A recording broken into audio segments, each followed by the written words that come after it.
Sebenarnya Leon merasa mustahil namanya dijadikan kata sandi program itu. Tapi ingatannya menerawang saat detik-detik kematian Shiro. Saat itu Shiro mengatakan dia sangat bangga dan menyayangi Leon. Leon menghela nafas panjang sebelum akhirnya dia mengangguk menyetujui. Mungkin maksud clue ini orang yang paling dicintai Pak Komisaris ya. Seharusnya kau tahu betul siapa orangnya, Kapten. Dia itu kan ayahmu. Sayangnya aku tidak sedekat itu dengannya, sampai dia menceritakan masalah pribadinya padaku. Tapi aku tidak pernah melihat dia berhubungan dengan wanita manapun. Setauku, dia belum pernah menikah. Gumam Leon. Mungkin dia pernah mengalami patah hati sepertimu, Kapten, sehingga dia tidak mau menjalani hubungan dengan wanita lagi sepertimu. Leon hanya mendengus kesal mendengarnya. Pasalnya dia tak menyangka Ronald mengetahui soal patah hatinya dulu. Padahal dia tidak pernah menceritakan apapun padanya. Entahlah, aku tidak tahu. Clue itu mengatakan sesuatu yang dicintai, bukan orang yang dicintai kan. Mungkin maksudnya tidak tertuju pada orang, melainkan sesuatu hal. Jadi menurutmu apa, Kapten? Leon terdiam. Dia memutar otaknya untuk memikirkan kata sandi sialan yang membuatnya harus membuang-buang waktu seperti ini. Sedangkan di luar sana pasukannya sedang mempertaruhkan nyawa mereka melawan para monster. Mungkin jawabannya WFM. Setauku dia sangat mencintai organisasi yang didirikannya itu. Ronald mengangguk antusias dan mengetikkan kata WFM pada kolom kata sandi itu. Kata sandi tidak teridentifikasi. Anda memiliki 2 kesempatan sebelum program terblokir otomatis. Suara itu berasal dari operator yang memberitahuku bahwa kata sandi yang mereka masukkan salah. Leon menggeram kesal dan kembali memutar otaknya, memikirkan jawaban yang tepat. Mungkin jawabannya itu kau, Kapten. Mungkin kata sandi itu memang mengarah pada seseorang. Kau satu-satunya orang yang dianggapnya sebagai anak.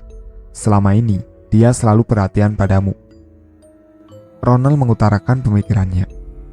Tanpa ragu, Ronald pun mengetikkan nama Leon pada kolom kata sandi itu. Jantung mereka berdetak cepat, menanti reaksi dari operator. Leon mengepalkan tangannya dan menggertakkan giginya tampak marah ketika kalimat yang sama kembali terucap oleh operator. Sekali lagi tebakan mereka salah, dan kini mereka hanya memiliki 1 kesempatan lagi. Jika program itu terblokir otomatis, maka musnah sudah harapan Leon untuk menonaktifkan kinerja genom. Artinya satu-satunya cara untuk memusnahkan monster-monster itu hanya dengan memusnahkan fisik mereka, yang menandakan bahwa perang ini akan terus berlanjut sampai monster-monster itu benar-benar mati. Sial, siapa sebenarnya orang yang paling dicintainya? Tenanglah, Kapten. Aku yakin jika kita memikirkannya dengan kepala dingin, kita akan menemukan jawabannya. Tenangkan dirimu, dia itu orang terdekatmu. Jika kau mengingat-ingat lagi perkataannya, aku yakin kau akan menemukan jawabannya, Kapten. Leon mengembuskan nafasnya kasar, menyadari kebenaran perkataan Ronald. Dia menutup kedua matanya, mencoba untuk mengingat semua kenangannya bersama Shiro. Semua kenangan-kenangan itu berkelebat di kepalanya, kenangan manis sekaligus kenangan menyakitkan baginya. Dengarkan aku baik-baik, Leon. Seorang pria harus memiliki ambisi. Ambisi yang akan menjadi tujuan dalam menjalani hidup ini. Inilah ambisiku. Aku ingin menjadi penguasa di negeri ini. Menjadi orang nomor 1 yang dihormati semua orang. Menjadi presiden yang diucapkannya akan dituruti oleh semua orang. Menjadi penguasa yang bisa mengendalikan dan mengatur negeri ini sesuai keinginanku. Aku sudah banyak berjasa pada negeri ini. Ketika aku masih menjadi jenderal di dunia militer, sudah banyak peperangan yang ku menangkan demi membela dan melindungi negeri ini. Aku, Shiro Oxton, adalah orang yang paling berjasa hingga negeri ini bisa menjadi negeri yang maju, kaya, termasyur, dan disegani negara lain di seluruh dunia. Aku yang bekerja keras selama ini, tapi nyatanya orang lain yang mendapatkan kedudukan tertinggi di negeri ini. Menurutku ini bentuk ketidakadilan untukku. Seharusnya aku, Shiro Oxton ini, yang menjadi orang nomor 1 penguasa di negeri ini.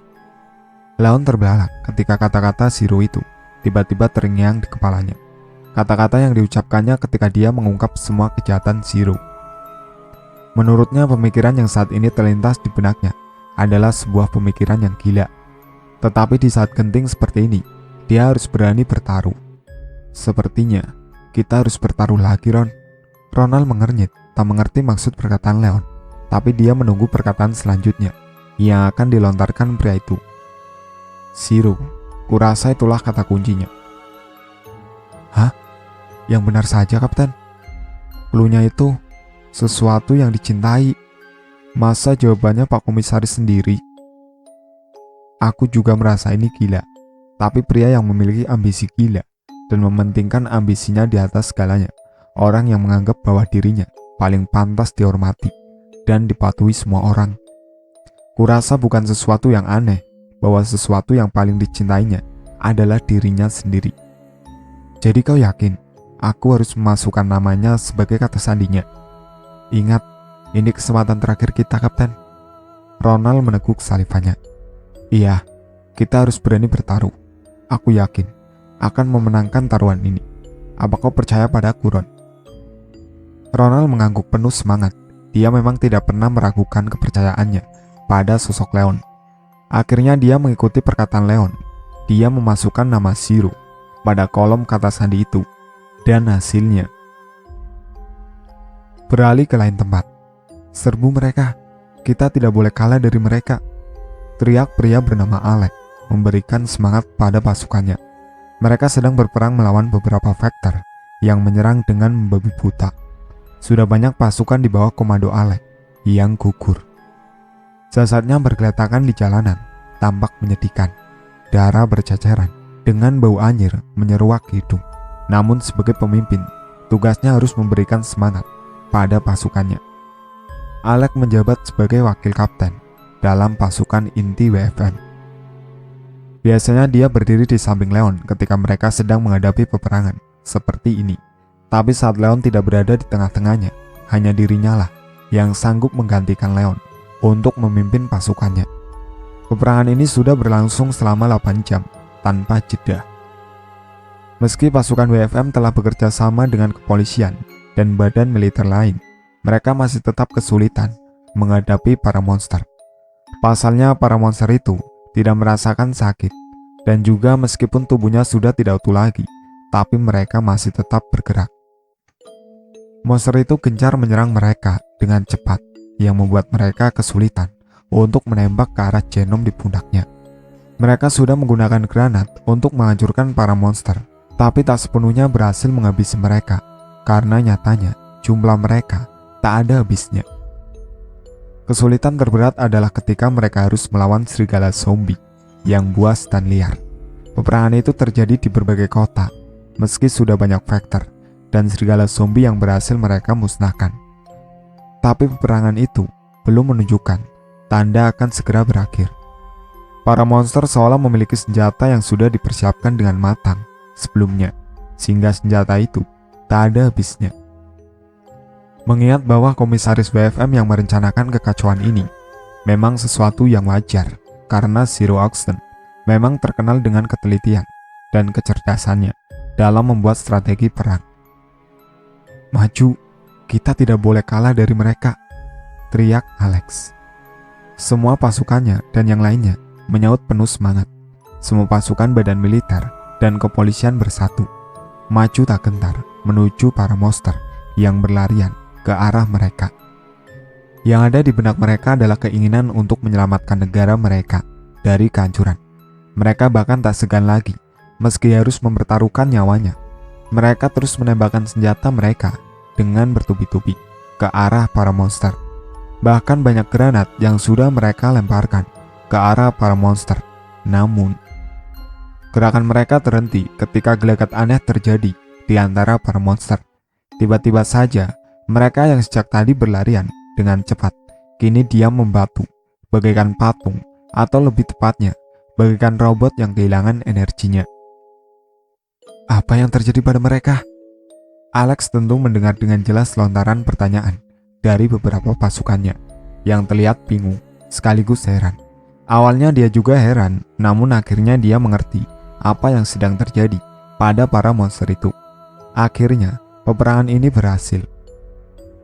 Kapten Leon berhasil menonaktifkan mereka. Perang ini sudah berakhir. Teriaknya membuat sorak-sorai penuh kegembiraan memancar di wajah semua orang. Mereka bersorak penuh gembira. Ada pula yang meneteskan air mata penuh kebahagiaan. Tak sedikit pula yang saling berpelukan menyambut kabar yang teramat menggembirakan ini. Suasana penuh kegembiraan ini terjadi di seluruh pelosok kota di negara itu. Sorak kegembiraan dari semua prajurit yang berpencar di seluruh kota guna memerangi semua monster yang mengacau hampir di seluruh kota di negeri ini. Setelah banyaknya pengorbanan nyawa, kehancuran semua kota yang porak-poranda, akhirnya peperangan yang mengerikan, menguras tenaga, penuh darah, dan mempertaruhkan nyawa itu berakhir untuk selamanya. Sedangkan di desa misterius, Leon beserta pasukannya yang menyisakan sekitar 20 orang dari jumlah mereka yang awalnya 50 orang sudah berada di dalam pesawat yang terbang meninggalkan desa. Para ilmuwan yang menjadi pencipta dari para monster itu ikut bersama mereka guna untuk diberi hukuman yang setimpal atas kebiadaban mereka. Ketika pesawat itu sudah terbang tinggi di udara, beberapa misil penghancur sengaja dijatuhkan atas perintah Leon. Seketika desa itu pun luluh lantak. Ledakan besar terjadi. Desa itu terbakar dan asap hitam mengepul memenuhi udara. Senyum kepuasan tersungging di bibir Leon ketika dia menatap desa yang menjadi sumber kebiadaban itu. Kini telah rata dengan tanah. Bahkan orang yang tak tahu keberadaan desa itu tidak akan mengira bahwa sebuah desa dengan dindingnya yang tinggi kokoh pernah berdiri di atas tanah yang sudah menghitam itu. Leon berjalan memasuki sebuah gedung megah yang dindingnya dominan berwarna putih. Banyak anggota kepolisian yang berjaga di dalam gedung itu. Dan setiap kali Leon melintasi mereka memberikan penghormatan padanya. Saat ini, Leon memang dianggap sebagai pahlawan yang telah menyelamatkan negara dari kehancuran. Sosok Leon pun jadi terkenal di kalangan rakyat, tapi hal itu sama sekali tidak membuatnya besar kepala. Sejak awal dia hanya menganggap bahwa menyelamatkan negara ini merupakan tugas dan tujuan hidupnya. Leon berdiri sejenak di depan sebuah pintu setelah salah seorang kepolisian yang berjaga di sana membukakan pintu untuknya. Leon pun melangkah masuk ke dalam ruangan yang cukup luas dan tertata rapi. Seseorang tengah duduk menghadap sebuah meja berukuran cukup besar dalam ruangan. Dengan sigap Leon memberikan penghormatan pada orang itu yang tidak lain merupakan orang nomor 1 di negeri ini. "Duduklah, Kapten Axton," titah Mr. Presiden yang langsung dituruti oleh Leon. Dia pun duduk berhadapan-hadapan dengan Mr. Presiden yang hanya tersekat sebuah meja. "Aku memanggilmu karena ada beberapa hal yang ingin aku bicarakan denganmu. Sebelumnya, aku mewakili seluruh rakyat di negeri ini mengucapkan terima kasih padamu untuk semua yang telah kau lakukan demi menyelamatkan negeri ini. Dan secara pribadi, aku pun mengucapkan terima kasih padamu karena telah menyelamatkanku dan keluargaku. Anda tidak perlu sungkan. Ini sudah menjadi tugas saya sebagai prajurit militer," jawab Leon sesopan mungkin. Seperti yang kita ketahui, negara ini mengalami kerusakan yang cukup parah, hampir di semua kota. Pemilihan presiden kemungkinan akan dibatalkan, dan aku pun secara otomatis mendapatkan perpanjangan masa jabatanku. Aku ingin melakukan yang terbaik untuk negara ini, beserta semua rakyat yang menetap di negeri ini. Aku berencana untuk meminta bantuan dari para negara sahabat untuk meminjamkan dana kepada negara kita, guna memperbaiki semua kerusakan. Aku ingin segera memulihkan keadaan negara yang kacau ini menjadi sejahtera seperti dulu. Mr. Presiden menjeda ucapannya. "Saya sangat mendukung rencana Anda." Leon mencoba untuk menyahuti, dan memang nyatanya dia menyetujui rencana Mr. Presiden itu. "Aku merasa telah banyak berhutang padamu. Karena itu, selama aku masih menjabat sebagai presiden, aku berencana untuk memberikan penghargaan padamu. Aku akan menobatkanmu sebagai pahlawan negara." Leon terbelalak mendengarnya. "Maaf, Mr. Presiden, saya tidak bermaksud untuk menolak kehormatan ini. Tapi menurut saya, prajurit yang telah gugur dalam peperangan lebih pantas mendapat penghargaan ini dibandingkan saya. Jadi, jika Anda tidak keberatan, saya meminta penghargaan itu diberikan pada seluruh prajurit yang telah gugur saja. Kali ini Mr. Presiden yang terenyak mendengar penuturan Leon. Betapa rendah hatinya sosok Leon di matanya. Tentu, aku pun pasti akan memberikan penghargaan itu pada semua prajurit yang telah gugur. Dan aku juga ingin kau menyandang gelar ini, karena menurutku gelar ini sangat pantas disandang olehmu. Mohon maaf Mr. Presiden, saya tidak bisa menerimanya. Saya merasa semua yang saya lakukan memang sudah seharusnya saya lakukan sebagai bentuk pengabdian saya pada negara. Selain itu, saya tidak ingin menjadi besar kepala.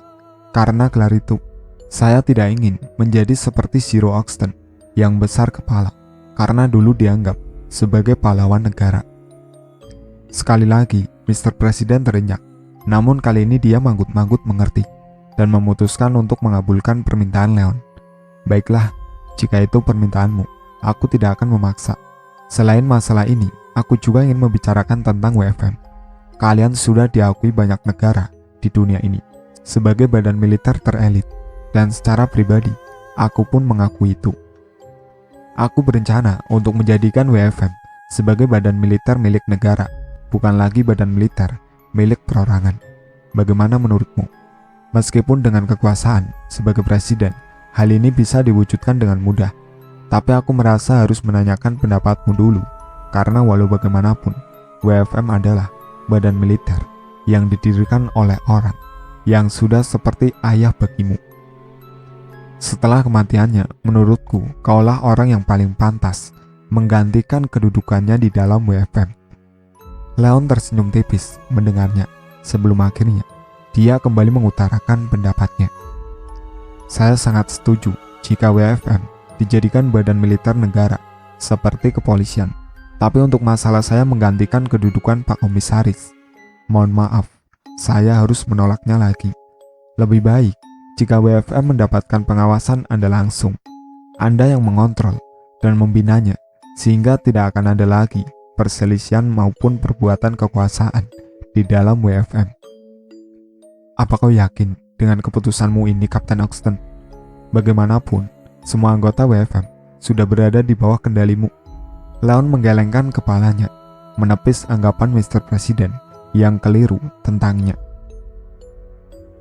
Di dalam WFM terdapat sebuah sistem loyalitas, di mana setiap divisi memiliki pemimpin mereka masing-masing. Zero Oxton yang membuatnya untuk menghindari perselisihan dan perebutan di antara orang-orang yang memiliki jabatan tinggi di WFM. Setiap pemimpin divisi tidak berhak untuk memberikan perintah apapun kepada divisi lain. Begitupun dengan saya, hanya prajurit di divisi saya yang mematuhi perintah saya. Menurut saya, sistem loyalitas ini sangat bagus dan pantas untuk dipertahankan, mengingat cukup banyak divisi di dalam WFM yang memiliki tugasnya masing-masing. Saya akan merasa lebih tenang jika seorang yang mengatur dan mengawasi kinerja WFM adalah Anda sendiri, Mr. Presiden. Jadikanlah WFM sebagai badan militer khusus pertahanan dan keamanan negara. Leon menyudahi ucapannya. Mr. Presiden hanya tertegun menatap Leon hingga akhirnya dia kembali bersuara. Aku mengerti maksudmu. Baiklah, jika itu permintaanmu. Dalam waktu dekat ini, aku akan mengumumkan secara resmi bahwa WFM akan menjadi badan militer milik negara di bawah pengawasan Presiden. Terima kasih, Mr. Presiden. Jika tidak ada lagi yang ingin dibicarakan, saya mohon undur diri. Leon bangkit dan kembali memberikan penghormatan pada Mr. Presiden. Kemudian dia melangkah meninggalkan ruangan itu. Kerusakan hampir di seluruh kota secara bertahap mulai diperbaiki. Semua rakyat telah kembali ke rumah mereka masing-masing. Meski tidak sedikit dari mereka telah kehilangan rumah mereka. Berkat bantuan dari berbagai negara lain di dunia, akhirnya dibangunlah rumah-rumah baru untuk rakyat. Semua rakyat bahu-membahu saling membantu dalam masa perbaikan itu. Mereka bersama-sama menghadapi masa-masa sulit ini. Mereka bersatu dan bekerja sama guna membangun kesejahteraan di negara tercinta mereka. Sedangkan tubuh-tubuh para monster yang sudah tidak memiliki kemampuan untuk bergerak itu pun dihancurkan secara beramai-ramai. Mereka dikumpulkan, dibentuk seperti sebuah gunung, dan dibakar tanpa menyisakan satupun. Dengan ini, tak akan ada lagi monster yang bernama Vector maupun serigala zombie yang akan mengacaukan negara itu lagi. Mr. Presiden yang sempat kehilangan kepercayaan rakyat kini mampu membuktikan pengabdiannya pada negara, sehingga kepercayaan yang sempat hilang itu kini kembali diraihnya. Banyak perubahan sistem pemerintahan yang disusun ulang oleh Mr. Presiden beserta para menterinya. Begitupun sistem keamanan dan pertahanan di dalam negeri. Sekarang semua badan militer menjadi satu dan tak terpecah-pecah lagi. Berkat Mr. Presiden, semua badan militer milik perorangan di dalam negeri itu kini telah diresmikan menjadi badan militer milik negara, di bawah pengawasannya langsung, tentu saja termasuk WFM. Usaha ini dilakukan agar sistem keamanan negara semakin kokoh dan kuat, sehingga untuk kedepannya tidak akan ada lagi yang berani menyerang, terutama membuat kekacauan di negara itu. Di tempat lain, tepatnya di markas WFM, sebuah pesta sedang berlangsung saat ini. Tidak lain merupakan pesta pernikahan Leon dan Josette. Semua anggota WFM tampak menikmati pesta itu. Mereka bergembira karena pesta itu pun sekaligus untuk merayakan berakhirnya peperangan besar yang meninggalkan banyak duka untuk mereka. Dalam peperangan melawan Vector dan serigala zombie, banyak sekali prajurit WFM yang telah gugur. Tapi tak ada yang harus disesali karena mereka tewas secara terhormat. Bahkan beberapa hari yang lalu, secara resmi, Mr. Presiden telah menyematkan gelar penghargaan sebagai pahlawan negara untuk mereka. Leon dan Josette yang telah resmi menjadi sepasang suami istri menatap dengan berbinar ke arah para tamu undangan yang tidak lain merupakan seluruh anggota WFM. Mereka sedang menari disertai musik yang mengalun dengan ramainya. Mereka terlihat sangat menikmati pesta ini, ujar Josette dengan tatapannya yang tertuju pada mereka yang sedang menari. Iya, kami nyaris tidak pernah berpesta selama ini. Tapi Jo, kau yakin tidak keberatan kita melangsungkan pernikahan di sini? Jika kau ingin melangsungkan resepsi di daerah tempat tinggalmu dan mengundang teman-temanmu, aku tidak keberatan kita mengadakan pesta resepsi lagi. Leon menatap sendu ke arah istrinya. Menurutnya tidak seharusnya pernikahan ini dilangsungkan di markas WFM, tapi ini adalah permintaan Josette dan Leon tak berani untuk menolaknya. Tidak apa-apa, menurutku keputusan yang tepat kita melangsungkan pernikahan di sini. Lagi pula aku tidak memiliki banyak teman, bahkan aku tidak memiliki sahabat karib. Kau tahu bagaimana hidupku kan Leon? Leon hanya mengangguk menanggapinya, lalu Josette melanjutkan ucapannya lagi. Selain itu, bukankah bagimu mereka semua itu sudah kau anggap keluargamu sendiri? Kebahagiaan ini akan terasa sempurna jika kita membaginya dengan orang-orang terdekat kita. Josette tersenyum, menambah kecantikannya, membuat Leon tidak kuasa menahan dirinya. Dia memeluk Josette erat, menghirup dalam-dalam aroma menenangkan istrinya. Terima kasih, Jo. Kau memang orang yang paling mengerti aku. Josette membalas pelukan itu, membenamkan wajahnya di dada bidang pria yang begitu dicintainya, yang kini telah resmi menjadi suaminya. Wah, pasangan pengantin kita ini romantis sekali ya. Bisakah kalian bermesraannya nanti saja di kamar kalian, jangan di depan kami? Membuatku iri saja. Siapa lagi jika bukan Ronald yang mengatakannya, sahabat terdekat Leon yang menurutnya terlalu berisik itu. Dengan sangat terpaksa Leon melepaskan pelukannya pada istrinya dan menatap tajam ke arah Ronald yang kini sedang memperlihatkan cengirannya. Kau selalu tidak senang jika melihatku bahagia, Ron. Tentu saja tidak begitu. Aku ikut bahagia melihatmu. Akhirnya bisa berbahagia bersama wanita yang kau cintai. Aku bersyukur karena akhirnya bisa melihatmu menikah, Kapten. Kedua mata Ronald berkaca-kaca ketika dia mengingat hari-hari yang dilaluinya bersama Leon selama ini. Kau juga harus menikah, Ron. Sudah saatnya kau bahagia. Kau mengejekku, Kapten. Bagaimana aku bisa menikah? Pasangan saja aku belum punya. Ronald terkekeh meski sebenarnya dia meratapi nasib percintaannya yang tidak beruntung. Semasa hidupnya dia bahkan belum pernah berpacaran dengan satu wanita pun. Kau harus lebih berani mendekati Bella. Aku tahu kau menyukainya. Ronald menganga dengan mulutnya yang terbuka lebar. Tak percaya. Hah? Aku? Dengan wanita gila itu? Kau bercanda, Kapten. Kau tahu betul, kami tidak pernah akur. Tapi semakin banyak bertengkar, hubungan akan menjadi semakin dekat. Mungkin pada akhirnya, kalian memang ditakdirkan bersama. Tidak ada yang tahu kan, apa yang akan terjadi di masa depan. Ronald semakin menganga ketika Josette pun ikut andil menasihatinya. Aku dan Bella bersama, itu sesuatu hal yang paling mustahil akan terjadi. Sepertinya aku mendengar namaku disebut. Apa kalian sedang membicarakanku di belakangku? Sontak Ronald terkejut. Dia terbelalak ketika melihat Bella sudah berdiri tidak jauh darinya. Bella melangkah dan sekarang sudah berdiri tepat di sampingnya. Kau tidak sedang menjelek-jelekanku kan, Ron? Tanyanya dengan tatapan tajam pada Ronald. Tentu saja tidak. Mana mungkin aku menjelek-jelekanmu? Jawabnya sambil terkekeh. Awas saja, jika kau berani menjelekkanku di belakangku, kupastikan tinjuku akan merontokkan gigi-gigimu. Ujar Bella sambil mengepalkan tinjunya, membuat Ronald bergidik ngeri melihatnya. Sedangkan pasangan pengantin itu hanya tersenyum melihat tingkah konyol kedua orang itu. Oh iya, selamat ya atas pernikahan kalian. Aku ikut bahagia untuk kalian. Bella yang mengatakannya, meski Josette mampu menangkap kesedihan di kedua matanya. Terima kasih, Belle. Aku harap kau pun akan segera menyusul kami. Seperti yang kukatakan, aku sangat menyayangimu. Jadi aku akan selalu berdoa untuk kebahagiaanmu. Ucapan itu terlontar dari mulut Leon dengan tulus. Bisakah aku meminta satu hal padamu, Leon? Leon terenyak mendengarnya. Untuk sesaat, dia melirik ke arah istrinya, sebelum akhirnya dia mengangguk. Tolong jangan anggap aku sebagai adikmu. Rasanya sangat menyakitkan ketika mengetahui seseorang yang selama ini kucintai hanya menganggapku sebagai adik.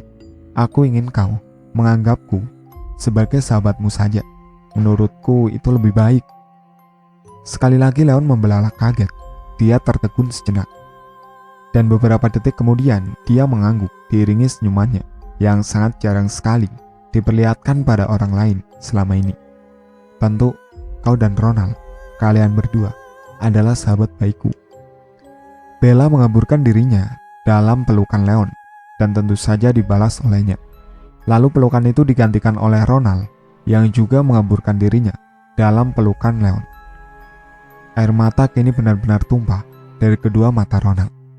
Syukurlah, Kapten, akhirnya kau bisa bahagia. Aku akan selalu mendoakanmu, katanya diiringi sakan tangisnya. Oh, ayolah Ron, kau ini seorang pria, memalukan sekali, ucap Leon sambil berusaha melepaskan pelukan Ronald yang sangat erat pada tubuhnya. Aku serahkan Leon padamu, tolong bahagiakan dia.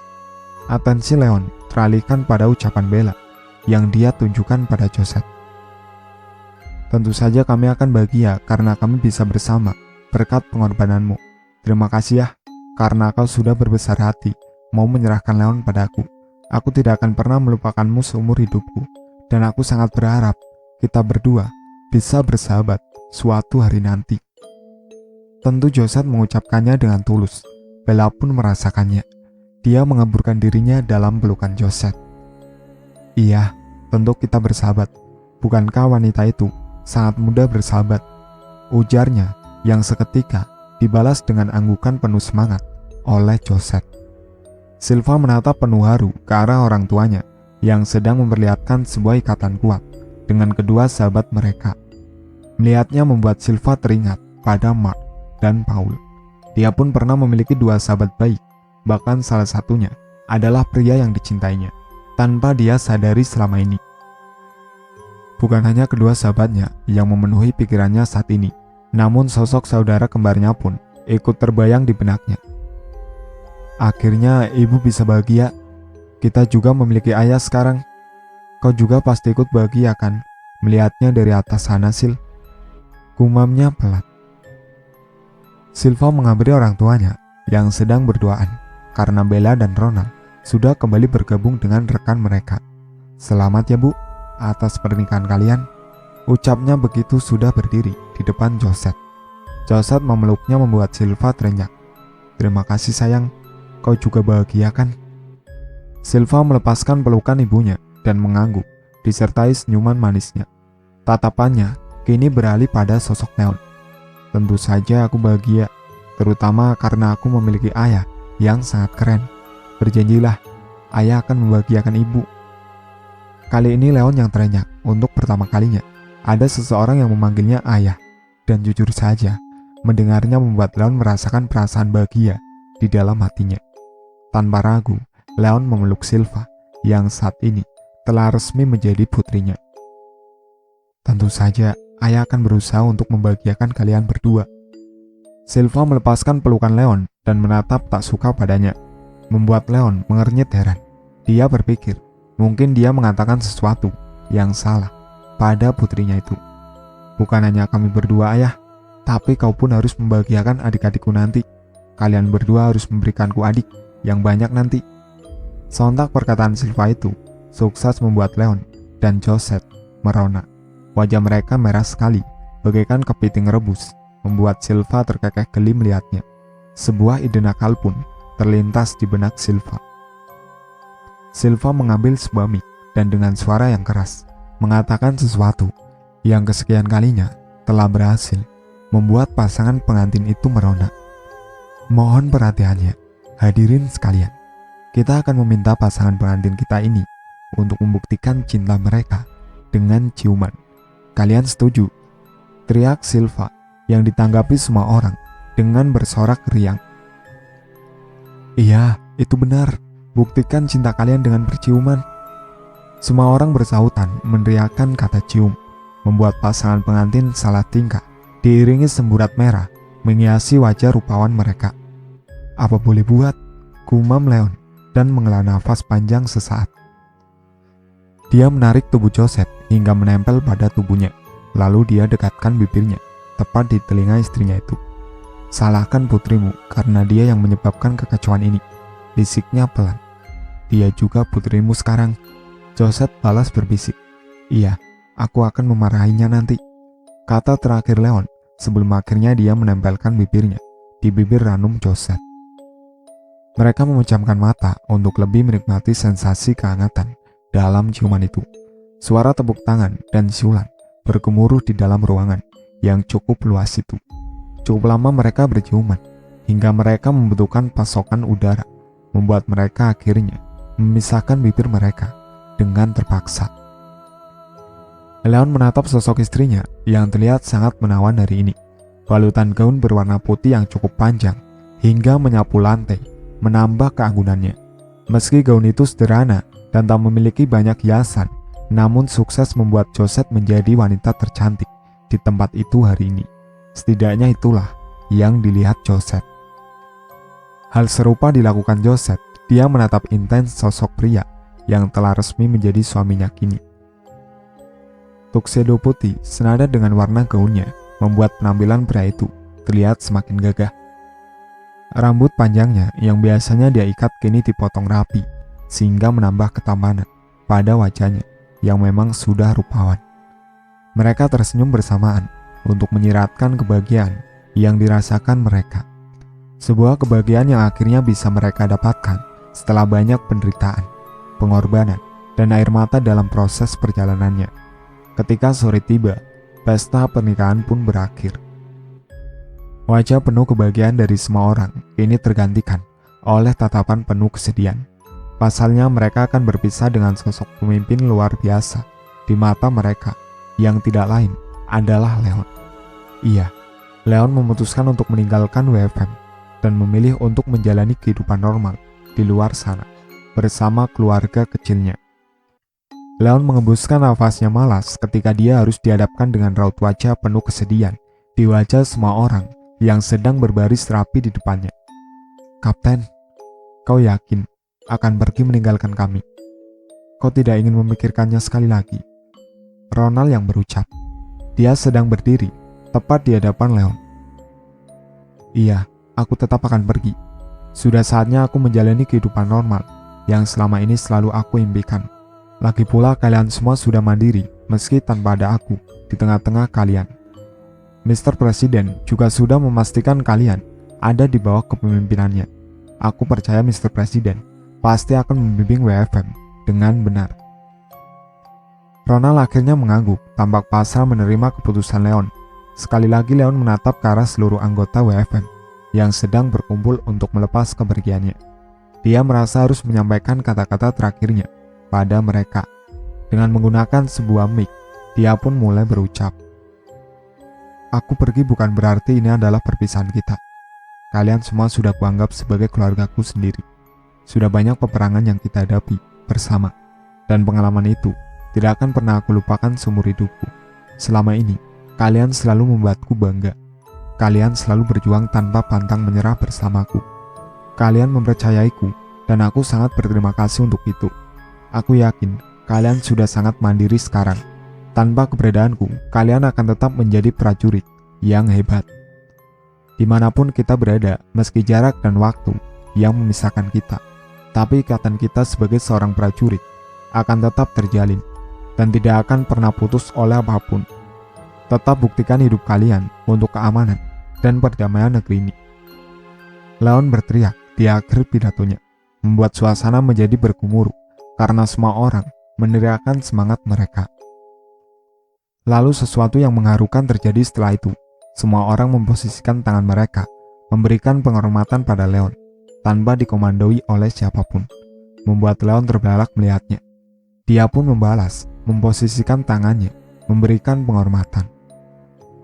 Namun, meski Leon telah melangkahkan kakinya meninggalkan seluruh anggota WFM, mereka tetap tidak menurunkan tangan mereka. Mereka tetap memberikan hormat pada Leon, mengiringi langkahnya yang semakin menjauh. "Kapten!" Leon menghentikan langkahnya, menatap Ronald yang merupakan pemilik suara yang memanggilnya tadi. "Apa kau yakin akan pergi?" Leon hanya tersenyum tipis mendengar pertanyaan yang sama kembali terlontar dari mulut Ronald. "Iya Ron, aku sudah yakin dengan keputusanku ini. Aku ingin hidup normal dan memainkan peranku sebagai seorang suami dan ayah," jawab Leon mantap, tanpa sedikit pun keraguan. "Aku pasti akan merindukanmu." "Jangan mengatakan itu. Kita masih tetap bisa berkomunikasi. Jika kalian membutuhkan bantuanku, jangan ragu untuk menghubungiku. Aku pasti akan datang untuk membantu kalian." Leon menepuk bahu Ronald pelan sebelum dia kembali melangkahkan kakinya menuju dua wanita yang sudah menunggunya di dekat mobil yang akan mereka naiki. "Kau yakin tidak ingin beristirahat di sini malam ini? Kita bisa berangkat besok pagi," tanya Joseph setelah Leon berdiri di sampingnya.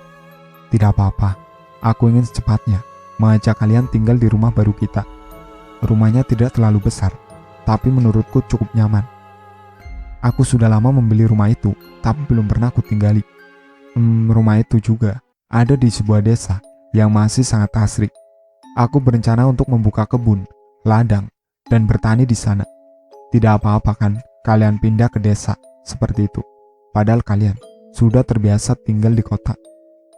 Joseph terharu mendengarnya hingga kedua matanya berkaca-kaca. Dia hanya tidak menyangka Leon selalu dia anggap sebagai maniak perang. Rupanya memiliki impian sederhana itu. "Tidak apa-apa, justru aku senang, karena jujur saja, aku bosan tinggal di kota," jawab Joseph sambil tersenyum. "Dan kau Silva, tidak apa-apa, kau jadi harus pindah sekolah?" Kini Leon berbalik bertanya pada Silva. "Tentu saja bukan masalah bagiku. Lagi pula, aku juga sudah tidak mau menginjakkan kakiku di sekolah yang lama. Di sana terlalu banyak kenangan yang menyeramkan ketika para monster menyerang. Aku juga lebih suka suasana desa yang masih asri dibandingkan kota yang terlalu sesak oleh bangunan-bangunan tinggi." Leon sangat senang mendengarnya. Dia merentangkan kedua tangannya memeluk Josette dan Silva, yang kini menjadi keluarga yang sangat berarti baginya. Mereka bertiga masuk ke dalam mobil, dan tak lama mobil itu pun melaju meninggalkan markas WFM yang selama ini menjadi rumah bagi Leon. Kekuasaan dan kekayaan mampu merubah manusia yang awalnya baik menjadi sosok yang kejam. Demi kepentingan pribadi, tanpa belas kasihan, mengorbankan kepentingan banyak orang. Mungkin karena sudah dibutakan oleh harta dan kekuasaan, sehingga banyak pemimpin negara yang seharusnya melindungi dan mensejahterakan rakyat, sebaliknya justru membuat rakyat menderita. Mereka memakan uang rakyat dengan melakukan korupsi hanya demi satu tujuan, yaitu memenuhi hasrat pribadi mereka. Bukan monster-monster seperti di cerita ini yang harus ditakuti dan dibasmi, tapi musuh suatu negara yang sebenarnya adalah para pejabat yang sudah dibutakan harta dan kekuasaan, yang tanpa belas kasihan mengorbankan kepentingan rakyat demi kepentingan pribadi.